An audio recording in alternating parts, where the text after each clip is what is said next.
Have you ever wondered about new ways to get your kids in the kitchen?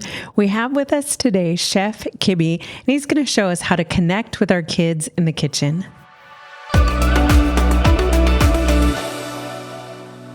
Chef, tell us what it is you do, and also what's your connection to our space, the foster and adoptive space?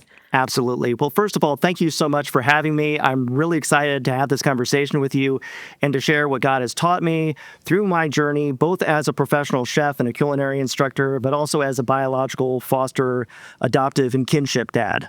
I love it. So let's get right into it. What do you say to that not confident parent in the kitchen about getting kids involved?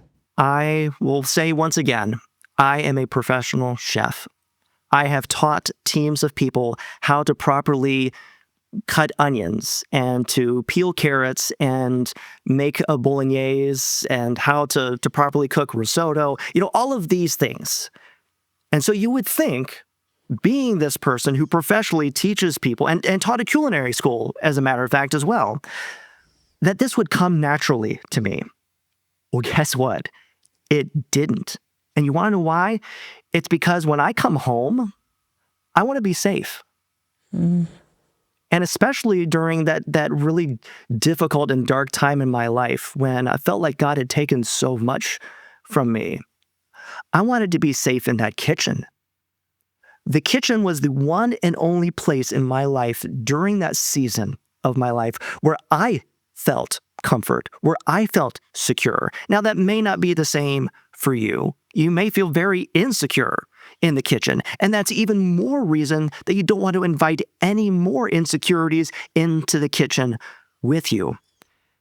So be comforted in knowing that I came by this kind of kicking and screaming myself, and in fact, I had to wait on my child to actually broach the subject with me. I will never forget it. It was a Tuesday afternoon. I was there in my kitchen in front of the cutting board, chopping up some cauliflower that I was going to season with olive oil and kosher salt and maybe some Italian seasonings and some fresh garlic. Toss it in these seasonings and put it in the oven and roast it at really high heat because it helps to bring out some of the sweetness of the cauliflower and keep it from being as bitter and not as delicious. But that's just my humble opinion. I was in the process of doing this and doing really well for myself when this child came into the kitchen. A child with whom I didn't have a very good relationship. And she came into the kitchen and she asked me a question that changed my life forever. She said, "Daddy, can I chop up your vegetable scraps?" I'm like, "What? Why do you want to do this? What good is this going to do for me? How is this going to help me in the kitchen? How is this going to help me get food on the table? These are scraps that we're just going to throw to the chickens the following morning or put in the compost bin." Now, all of this conversation I'm sharing with you right now did not come out of my mouth. These were all things that were rattling around in my head, but also another thing. Again, because of the work that God had been doing in my life and opening my eyes to the trust and felt safety that I needed to create for this child. So instead of all those excuses, all those really reasonable and rational ways that I could have said no in that moment, I said, "Okay, sure.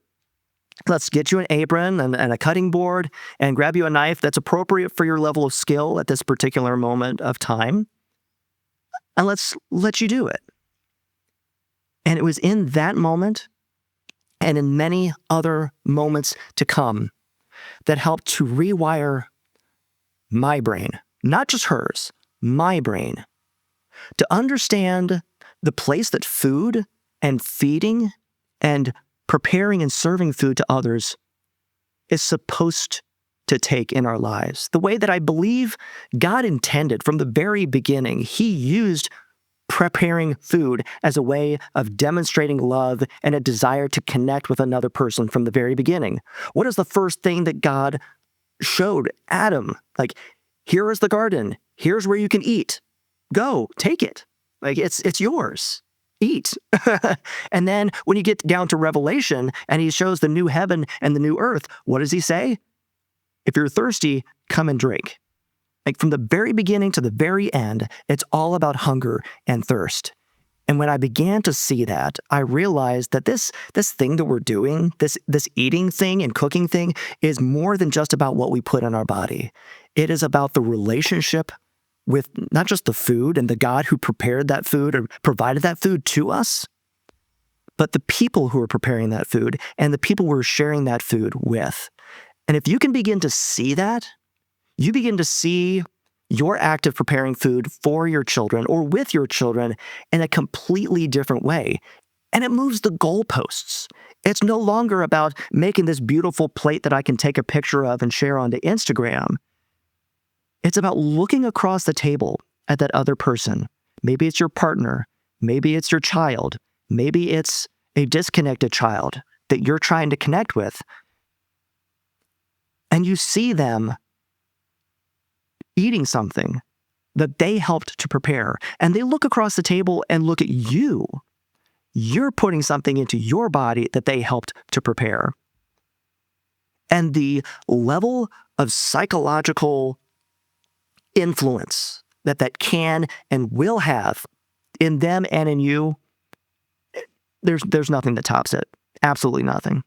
Yeah, that ability to give and receive care, one of those skills of meaningful relationships. It's a good reminder for those of us who can be a little perfectionist and forget what the whole goal of the time is, and that it really is about nurturing each other and being in relationship. So let's get practical, okay? Because our parents are busy. As you know, lots of appointments, court dates, all the different things, OT, PT, all the T's, right? And so what would you say to bust excuses in the kitchen around like, I'm not a good cook, I don't have the time, I'm afraid for my kids to touch the knives, the mess, all the things. What would you say to that parent? All of those are real. All of them are relevant. All of them are things that we deal with. Let's be honest, inviting a child into the kitchen with you is not going to make things easier. I'm just going to pull that out there. I know it's probably not the right thing for me to say, but it's true. It's not going to make things easier. It may not get food on the table more quickly. It may not be necessarily done to your high standards of culinary expertise or not so high levels either. It may be inconvenient. It may be uncomfortable. It may not make the most financial sense. You may have to move schedules around to make it happen. There is nothing that you can do that can provide more deeply embodied sensory input, connecting sensory input, than to allow a child to share time with you in the kitchen. And it doesn't have to be much. It doesn't have to be fancy. It doesn't have to involve sharp things either. Although I would encourage you that the sooner they get used to handling a knife safely, using a pencil grip and a bear claw, the sooner they can begin to do those things, the sooner they can begin to build that muscle memory that is going to be so helpful for them moving forward. We're not going to get less scared of doing uncomfortable things if we put it off until later. And unfortunately, that is something that happens to a lot of children in care. I've worked with agencies that specialize in children who have aged out of the foster care system. And one of the biggest issues they have is that they have not been entrusted to be in the kitchen very often. And so they come out of foster care, they come into young adulthood not knowing how to do these basic things to take care of themselves.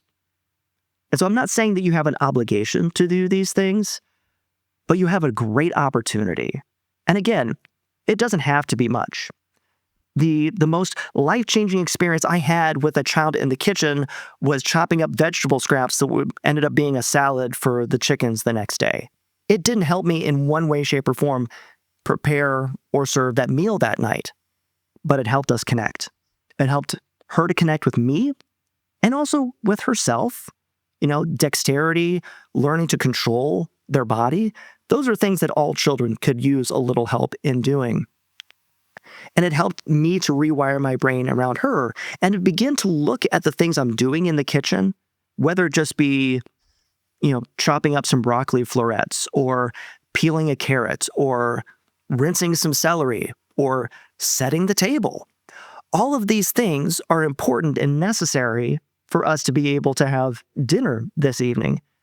But that doesn't mean that I have to do it. And if I begin to look at the recipes, not even necessarily new recipes, but the things I'm already cooking, the things that I'm already preparing at home, even if it means popping open a bag of chicken nuggets and throwing it on a tray and throwing it in the oven, there's a lot of those steps that that child could do for you. Looking at it from the standpoint of connection changes how we prepare what we're preparing. One of the things that I do, especially in my workshops in person, is kind of go through all the different parts of recipes. And there's lots of different parts of recipes that can be used as ways to connect. So it doesn't necessarily mean finding something new to cook. It's taking the things that you're already making and looking at those opportunities to connect.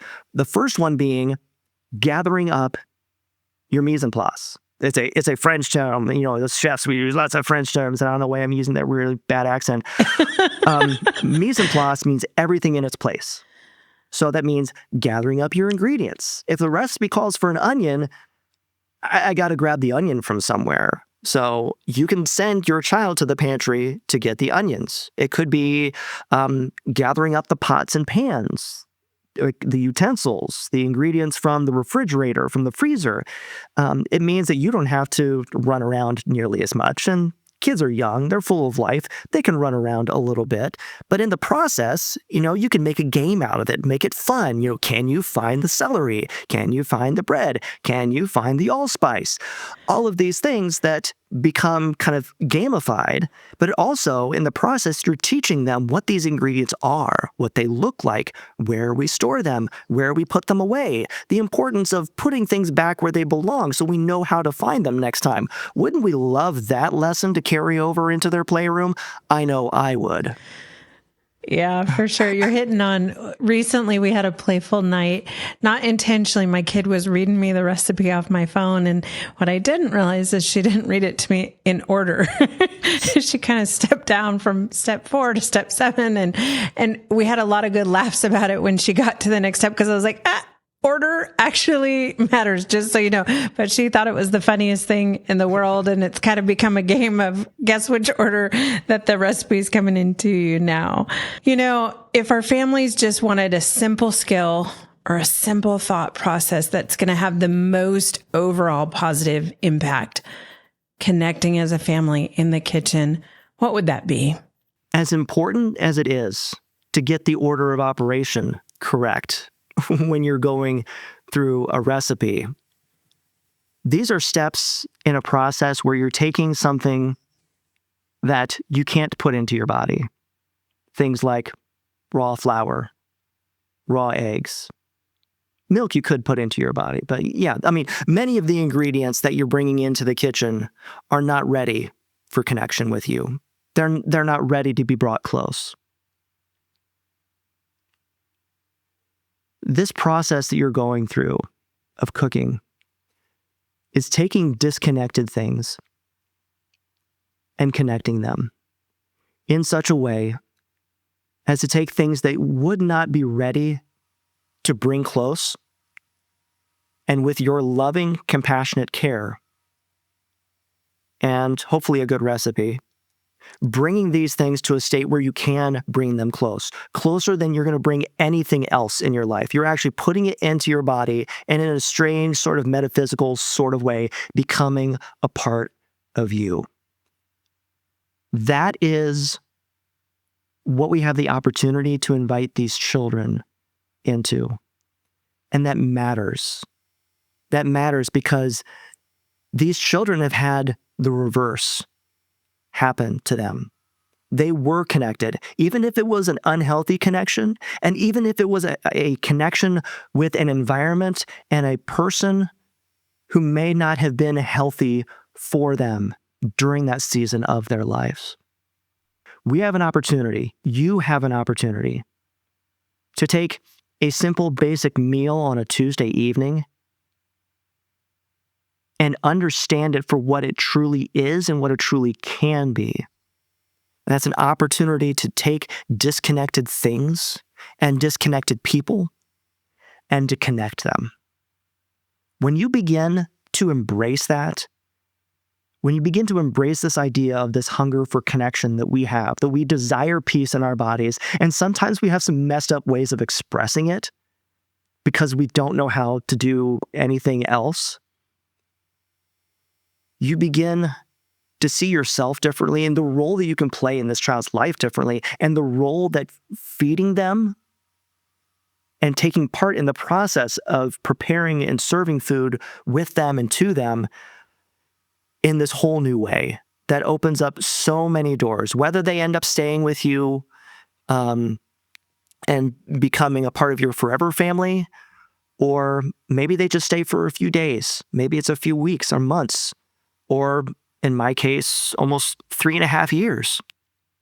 You look back at those moments that you had with them in that kitchen, and you know that they are carrying that with them. That in those times where you shared space with them, that you shared a part of you with them, that they're going to now carry with them for the rest of their lives. What better investment can we make? Yeah, thank you for that. I had a mom share just exactly that with me today, kiddo. Same length of time, and her concern about that child leaving, and was trying to share with her, but you're making a lasting impact, a lifelong impact. Thank you for that reminder. 2 questions for you. One, I'm always searching for recipes online. I would love to know, is there like 1 or 2 websites where you're like, if you get a recipe from there, it's good as gold, certain chefs. Can you tell us? America's Test Kitchen. Okay. They are absolute food nerds. They're geeks like me that don't just make recipes, they test them and test them over and over and over again until they get exactly what they're trying to accomplish. So rigorous amounts of testing around kitchenware, around different gadgets around the kitchen, and then, of course, different recipes as well. So for tried and true recipes that you know that you can trust and rely upon to get you good results, America's Test Kitchen is a great place to go. Now, if you're looking for something new, if you're looking for something different, something that's maybe a little bit more modern and just kind of trendy, I love Bon Appetit. I love Bon Appetit magazines. Not every magazine has a slew of recipes that I know I'm going to use. Some of them focus on, restaurants around the country for which somebody like me that travels from time to time for speaking. Sometimes I get an opportunity to go to a city where one of these restaurants resides. But that's been a great inspiration for me because even I get into a rut and kind of sink into the same patterns of cooking. And so I like to see what other people out there are doing. And I found Bon Appetit magazine, both the physical magazine for which I like to tear out pages, and I have a filing cabinet. I know this probably doesn't surprise you at all. I have a small filing cabinet that's sorted by, sides and main dishes that are pork and chicken and the whole shooting match. So that's how I try to find inspiration. I love it. So if our families want to learn more about you and what you're up to, where can they find you? My name is Chef Kibby, so I'm easy to find. ChefKibby.com is my website. That's where you can find more of my resources and find out more about my podcast, which, of course, is called The Hunger for Connection. You can listen to it on any of the many numerous podcast platforms that you may find it. Thank you so much for being here with us today. We really appreciate it. Thank you so much for having me.